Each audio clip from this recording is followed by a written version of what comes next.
আসসালামু আলাইকুম। সপ্তম শ্রেণীর প্রিয় শিক্ষার্থীরা, আজকে আমরা দেখব তোমাদের অনুশীলনী ১.১ এর ৪ নং প্রশ্নের সমাধানটি আমরা আজকের এই ভিডিওতে দেখব।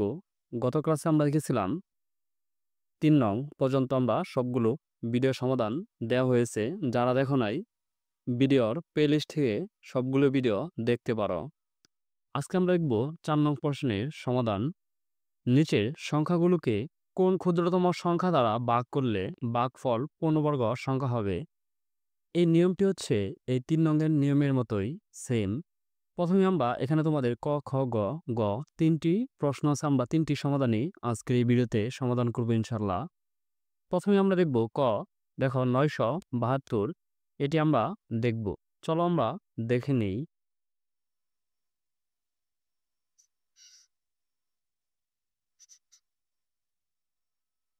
প্রথমেই যে তোমাদের অঙ্কের ডাকটি আমরা খাতার মধ্যে লিখে ফেলবো, তোমরা খাতার মধ্যে লিখে ফেলবা। তারপর আমরা জানি যে মৌলিক সংখ্যাগুলো তোমরা মনে রাখবে। মৌলিক সংখ্যা হচ্ছে ২, ৩, ৫, ৭, ১১। এগুলো হচ্ছে মৌলিক সংখ্যা। আমাদের ১১ পর্যন্তই লাগবে, এগুলো আমরা জানি। তারপর আমরা মৌলিক সংখ্যাগুলো দেখে নিলাম। এখানে দেখো ৯৭২। ৯৭২ হচ্ছে একটি জোড় সংখ্যা। আমরা জানি যে ক্ষুদ্রতম মৌলিক সংখ্যা দিয়ে জোড় সংখ্যাকে আমরা ভাগ করব।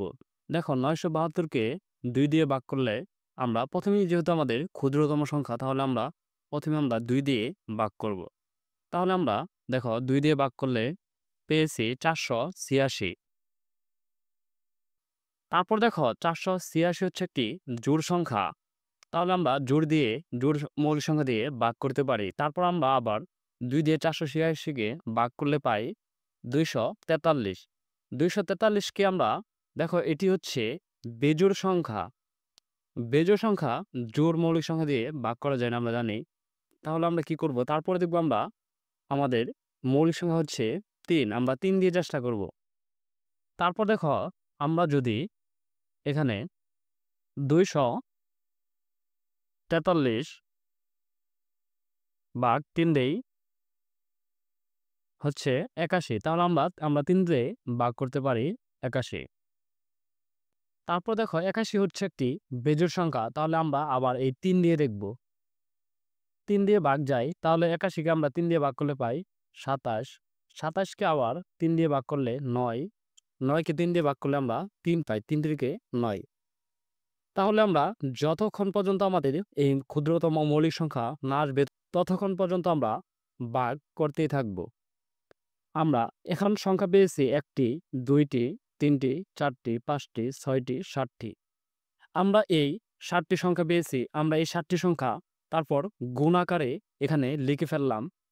গুণাকারে এখানে লিখে ফেলবা। লিখে ফেলার পর আবার যে সংখ্যাগুলো মিল আছে সেগুলোর দ্বারা আমরা জোড়াবদ্ধ করব। যে সংখ্যাগুলো আমরা পেয়েছি সেই সংখ্যাগুলো আমরা যদি জোড়াবদ্ধ করি, দেখো ২, ৩, ৩, আমরা এখানে একটি জোড়া করেছি, এখানে একটি জোড়া, এই দেখো একটি জোড়া করেছি আমরা এখানে, একটি জোড়া, ২টি জোড়া, আমরা ৩টি জোড়া করেছি। তাহলে আমাদের বাকি রয়েছে এই শুধু ৩ আমাদের বাকি রয়েছে। তাহলে আমাদের উত্তরটি হবে কত? ৩। দেখো সংখ্যাটি পূর্ণবর্গ নয়, সংখ্যাটিকে ৩ দ্বারা ভাগ করলে পূর্ণবর্গ সংখ্যা হবে। নির্ণয়ের ক্ষুদ্রতম সংখ্যা হচ্ছে ৩। তাহলে আমরা দেখো এই ৩ দিয়ে এই ৯৭২কে ভাগ করি। দেখো ৯৭২, তাহলে আমরা একটি পূর্ণবর্গ সংখ্যা পেয়েছি। তাহলে আমরা কিভাবে বুঝব যেটি পূর্ণবর্গ সংখ্যা? আমরা এটার বর্গমূল করি। চলো ৩২৪, আমরা এখানে যদি ৩২৪ লিখি, তাহলে আমরা দেখো পেয়েছি একটি পূর্ণবর্গ সংখ্যা। আমরা দেখে নিলাম কয়ের আনসারটি। তারপর আমরা দেখব খ। দেখো 4056। চলো আমরা এই ক্ষয়টি দেখে নেই।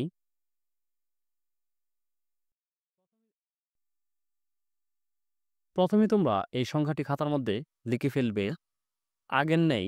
আবারই তোমরা প্রথমেই সংখ্যাটি আমরা দেখো খাতার মধ্যে লিখে ফেলছি। এটি হচ্ছে একটি এল চিহ্নের মতো চিহ্ন দিয়ে দেবে যে বোঝা যায়। দেখো 4056কে আমরা 2 দিয়ে ভাগ করলে পাই হচ্ছে 2028। 2028 একটি জোড় সংখ্যা, আমরা জোড় মৌলিক সংখ্যা দিয়ে ভাগ করতে পারি। আবার 2028কে আমরা 2 দিয়ে ভাগ করলে পাই 1014। 1014কে আমরা আবার এটি যেহেতু জোড় সংখ্যা, আমরা জোড় মৌলিক সংখ্যা দিয়ে ভাগ করতে পারি, তাহলে আমরা পাই 507।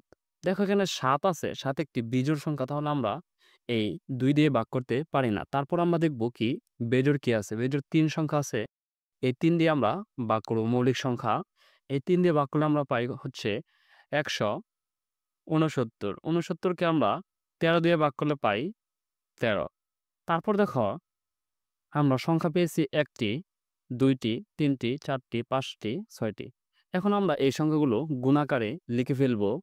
দেখো আমরা এখানে গুণাকারে লিখে ফেলেছি। লিখে ফেলার পর আমরা কি করব, যে এই সংখ্যাগুলো আমরা জোড়াবদ্ধ করব। দেখো 2 আর 2 একটি জোড়া, 2, 3, 13 আর 13 এখানে একটি জোড়া। এখানে বাকি রয়ে গেছে 2 আর 3, 3 দুগুণে হচ্ছে 6।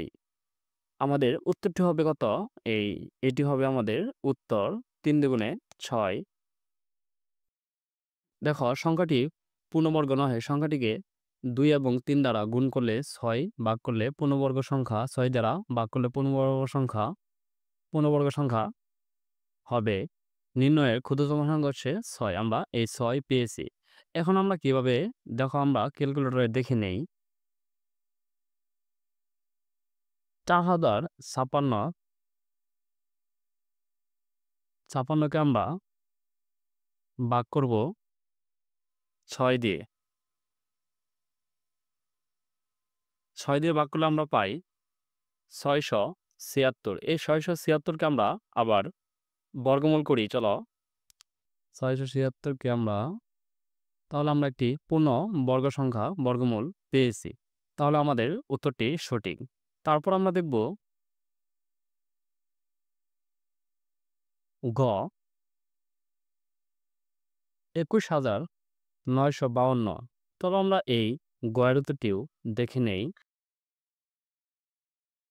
প্রথমে তোমরা এটি খাতার মধ্যে লিখে ফেলবে। তারপর দেখো আমরা এই সংখ্যাটি লেখার পর এখানে একটি এল চিহ্ন মতো দিবে। দেওয়ার পর এটি বোঝার স্বার্থে দেবে। তারপর দেখো 2, আমরা এটি যেহেতু জোড় সংখ্যা, আমরা 2 দিয়ে ভাগ করতে পারি। 2 দিয়ে ভাগ করলে আমরা পাই 10,976। তারপর দেখো এটিও যেহেতু জোড় সংখ্যা, আমরা জোড় সংখ্যা দিয়ে এই মৌলিক জোড় সংখ্যা দিয়ে ভাগ করতে পারি। 2 দিয়ে ভাগ করছি, এটিও জোড় সংখ্যা 2 দিয়ে, এটিও আমরা 2 দিয়ে ভাগ করার পর তারপর আমরা 7 দিয়ে 343কে 7 দিয়ে ভাগ করলে আমরা 49 পাই। 49কে 7 দিয়ে ভাগ করলে আমরা 7 পাই। তারপর দেখো আমরা সংখ্যা পেয়েছি 1কে 2, 2, 2, 2, 2, 2, 7, 7 এবং 7। আমরা এই সংখ্যাগুলোকে আবার এখানে গুণাকারে লিখে ফেলব। এই সংখ্যাগুলোকে আমরা নিচে গুণাকারে লিখে ফেলব। তারপরে দেখব আমরা এটি জোড়াবদ্ধ করব। দেখো 1টি জোড়া, 2টি জোড়া, 3টে জোড়া, 4টি জোড়া। এখানে আমরা 4টি জোড়া করেছি, শুধু বাকি আছে শুধু 7। তাহলে আমাদের উত্তরটি হবে কত? এই 7 আমাদের উত্তরটি হবে। তাহলে আমরা দেখো সংখ্যাটি পূর্ণবর্গ নয়, সংখ্যাটি 7 দ্বারা ভাগ করলে পূর্ণবর্গ সংখ্যা হবে। নির্ণয়ের ক্ষুদ্রতম সংখ্যা হচ্ছে 7। এখন দেখো আমরা এই 7 দেখে নেই ক্যালকুলেটরে। 21 ভাগ 7, 3136। দেখো আমরা আবার বর্গমূল করি। 3136কে, এটি হচ্ছে একটি পূর্ণ বর্গ সংখ্যা আমরা পেয়েছি। আমরা ক্যালকুলেটরেও দেখে নিলাম। আমরা এই 3টি সমাধান দেখে নিলাম। ধন্যবাদ শিক্ষার্থীরা। আমরা এই ৪ এর সমাধানটি দেখে নিলাম। আমরা আগামী ক্লাসে দেখব ৫ নং ৪,৬৩৯ থেকে কোন ক্ষুদ্রতম সংখ্যা বিয়োগ করলে বিয়োগফল একটি পূর্ণবর্গ সংখ্যা হবে এবং ৬ নং ৫,৬০৫ এর সাথে কোন ক্ষুদ্রতম সংখ্যা যোগ করলে যোগফল একটি পূর্ণবর্গ সংখ্যা হবে। আমরা এই ৬ এর উত্তরটিও ৫ এবং ৬ এর উত্তরটি আগামী ক্লাসে দেখব ইনশাআল্লাহ। যারা এখনও চ্যানেলটি সাবস্ক্রাইব করে নাই, সাবস্ক্রাইব করে পাশে থাকবে। পরবর্তী ভিডিও সবার আগে পেতে চ্যানেলটি সাবস্ক্রাইব করে পাশে থাকবে। ধন্যবাদ।